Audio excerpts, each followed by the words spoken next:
সংগ্রাম দুনিয়ার মজদুর সামনে তারা একটি মানববন্ধন শেষে এখন তারা একটি র্যালি নিয়ে যাচ্ছে এবং এই র্যালিটি তারা কলকারখানার সামনে যাবে এবং সেখানে তারা দাঁড়াবে, তাদের অবরোধ ধরে রাখবে। এই মিছিলটি নিয়ে তারা এগোচ্ছে এবং জাতীয় প্রেস ক্লাবের সামনে থেকে তারা যাচ্ছে।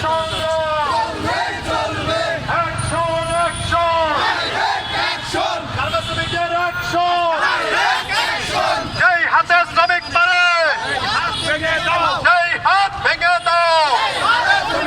শ্রমিক ছাঁটাই যেখানে সবুজ বাংলা গার্মেন্টস শ্রমিক ফেডারেশন লড়াই হবে সেখানে, তারা ধীরে ধীরে এখন এগোচ্ছে বেতন দেয় না যেখানে এই বিক্ষোভ লড়াই সমাবেশটি হবে নিয়ে সেখানে। ধীরে ধীরে এই র্যালিটি নিয়ে যাচ্ছে। তারা বিক্ষোভ সমাবেশ শেষে মানববন্ধন শেষ করে তারা ধীরে ধীরে এখন এগোচ্ছে, তারা কলকারখানার দিকে এগোচ্ছে এবং এইভাবে তারা তাদের দাবি আদায়ের স্লোগান দিচ্ছে। এইভাবে তারা এগোতে এগোতে যাচ্ছে।